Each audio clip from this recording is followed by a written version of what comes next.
Bienvenido a un nuevo video en aprendiendoestudio.online, donde vamos a trabajar con literatura, ¡sí!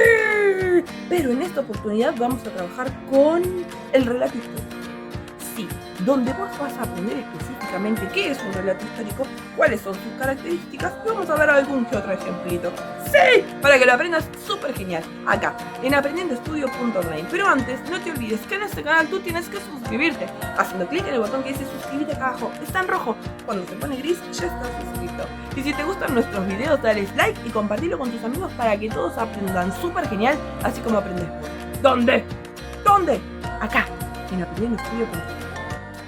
Primero tenemos que saber cuál es la definición de relato histórico. Los relatos históricos son textos expositivos explicativos. Y nadie entiende por qué se llaman explicativos y expositivos. Porque explican, ¿sí? Y exponen un tema. Sí, generalmente lo que se hace es escribir este tipo de relatos para que la gente conozca algo particular sobre un hecho histórico. La idea de este tipo de relato es que justamente el lector estudie o se informe, por eso es que está escrito de manera clara y comprensible. Tenemos que entender que justamente como es un relato, comparte algunas características con lo que es la narración común.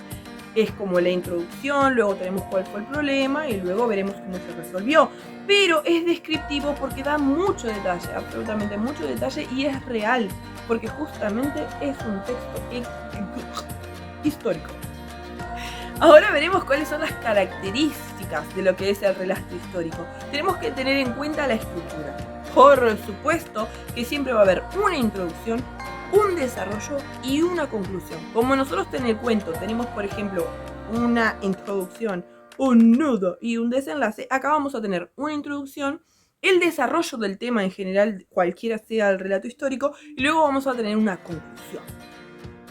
Además de saber de que si el tema es muy extenso, vamos a tener un tema principal y luego algún que otro subtema.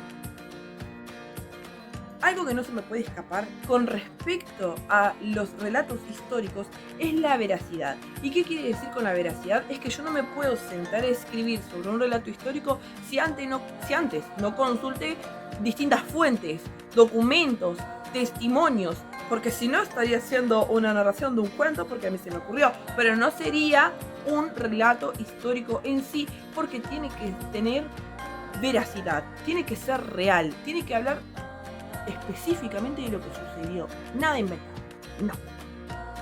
Ojo con esta característica que te voy a mencionar ahora, porque te voy a mencionar la perspectiva. No es lo mismo que yo hable, por ejemplo, de la pandemia de COVID-19, que es algo que todos nosotros hemos vivido, que yo hable, por ejemplo, de algo que pasó en el siglo XVI. Por eso tengo que, cuando escribo un hecho histórico de esa época, tengo que poner al autor en perspectiva. Eso quiere decir que yo tengo que explicarle cómo era la situación social, cómo vivía la sociedad, de qué manera se trabajaba, todos los detalles que a mí me parezcan importantes para que el lector justamente se pueda ubicar en papel y entender por qué es que ese hecho histórico se dio de esa manera y no de otra. También vamos a hablar de la causalidad. La causalidad es lo que nosotros generalmente encontramos en este tipo de relatos, que es, por ejemplo, como una introducción previa que es la que luego desata la bomba. Sí, porque nosotros si, por ejemplo, hablamos de la Revolución Francesa, vamos a ver que van a estar explicadas en una lista las causas, y a eso se refiere con la causalidad. Es, ¿qué llevó a que esto sucediera? Porque explotó la bomba. Aquí tenemos las razones. Y por último, y no menos importante, es el orden cronológico. Y este es como, y sí, orden cronológico. Nosotros no podemos empezar un hecho histórico contando el resultado y no empezar por las causas. O sea, nosotros tenemos causas, lo que sucedió y cómo terminó toda la historia. Si nosotros lo contamos en otro orden, seguramente que nuestro lector quede como, no lo va a entender. Por eso es que el orden cronológico es absolutamente esencial. Ay, sí, no te olvides que aprendiste todo esto acá en aprendiendoestudio.online, el mejor canal educativo del mundo mundial. Si te gustó nuestro video, dale like y compartilo, y no te olvides de dejarme tu comentario. ¡Mua!